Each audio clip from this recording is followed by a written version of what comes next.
বন্ধুরা আজকের এই ভিডিওতে খুব সহজে দেখিয়ে দেবো যে আপনারা কীভাবে পুরনো মোবাইল থেকে নতুন মোবাইলে ফোনপেটা খুলবেন। বেশিরভাগ ক্ষেত্রে কি দেখা যায় যে আমাদের কিন্তু পুরনো যেখানে পুরনো মোবাইলটাতে সেখানে কিন্তু আমাদের ফোনপে থাকে, আর সেই মোবাইলটা কিন্তু আমাদের আর কি হারিয়ে যায়, চুরি হয়ে যায়, তারপর আমরা কিন্তু ভেঙে ফেলি বা ভেঙে যায় বা জলে ডুবে যায়। এক্ষেত্রে কিন্তু আমাদের কিন্তু সেই মোবাইলটার চলে না। তো আমরা কিন্তু কি করি যে একটা নতুন মোবাইল নিই অথবা আমরা একটা পুরনো সেকেন্ড হ্যান্ড মোবাইল কিনি, আর সেই মোবাইলে আমরা ফোনপেটা লগ ইন করতে চাই, কিন্তু আমরা পারি না। তো আজকের এই ভিডিওতে খুব সহজে দেখিয়ে দেবো আপনারা যে কোনো মোবাইলে কিন্তু আপনার পুরনো ফোনপেটা লগ ইন করে চালাতে পারবেন। তো বন্ধুরা আজকের এই ভিডিওটা বেশি দেরি করবো না, তাড়াতাড়ি শুরু করি। তো শুরু করার আগে আপনাদের কাছে একটাই অনুরোধ, যদি আপনারা প্রথমবার এই চ্যানেলের ভিডিও দেখে থাকেন তাহলে অবশ্যই কিন্তু ভিডিওতে একটা লাইক আর চ্যানেলটি সাবস্ক্রাইব করতে একেবারে ভুলবেন না, কারণ প্রতিনিয়ত এই ধরনের ভিডিও এই চ্যানেলে আসতেই থাকবে। তো গাইস সর্বপ্রথম আমাদের কি করতে হবে, যেই মোবাইলে আমরা ফোনপেটা চালাবো সেই মোবাইলের প্লে স্টোরে চলে যাব। প্লে স্টোরে যাওয়ার পর আমরা সার্চ অপশানে সার্চ করব এইখানে ফোনপে। ফোনপে তাহলে কিন্তু আমাদের মোবাইলে কিন্তু ফোনপে চলে আসবে। এই যে দেখতে পাচ্ছেন, এই ফোনপে অ্যাপ্লিকেশনটা আপনারা এখান থেকে ইনস্টল অথবা ডাউনলোড করে নেবেন। এখন গাইজ করে নেওয়ার পর সিম্পলিভাবে ফোনপেটা ওপেন করবেন। আপনার মোবাইলে ফোনপেটা এইভাবে ওপেন হবে। এখানে কিন্তু আপনার সেই পুরনো মোবাইল নাম্বারটা দিতে হবে, যেই ফোনপে মানে আছে আর কি, বা কানেকশন যেই মোবাইল নাম্বার দিয়ে আপনার ফোনপে আছে সেই নাম্বারটা আপনার এখানে দিয়ে দেবেন। এখানে হয়তো অটোমেটিক চলে আসতে পারে, অথবা আপনার যদি না আসে তাহলে আপনারা সেই নাম্বারটা দিয়ে দিবেন।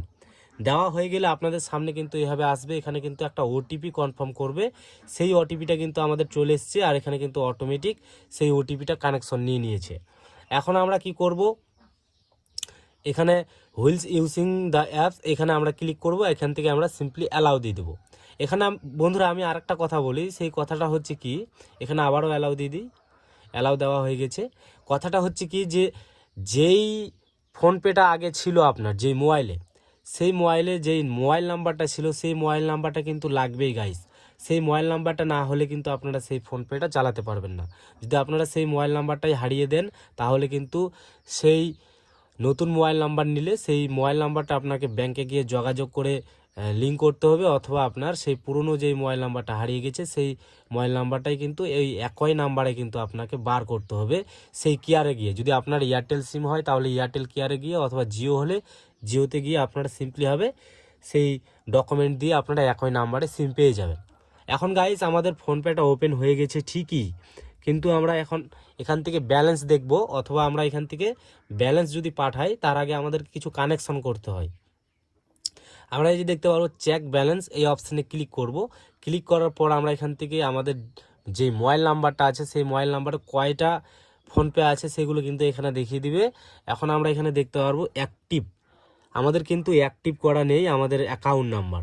তো আমরা কি করব, অ্যাকাউন্ট নাম্বার আমরা এখান থেকে সিম্পলিভাবে ক্লিক করব। ক্লিক করার পর এখান থেকে আমাদের মেসেজ পাঠাতে হবে সেই ফোনপের সিস্টেমে। আমরা অ্যালাউতে ক্লিক করব। ক্লিক করার সাথে সাথে কিন্তু আমাদের মেসেজটা তাদের কাছে চলে যাবে, আর অটোমেটিক কিন্তু তারা কিন্তু কনফার্ম করবে যে একই মানুষ হয় কি না, সেই ফোনপেটা চালাচ্ছে কি না।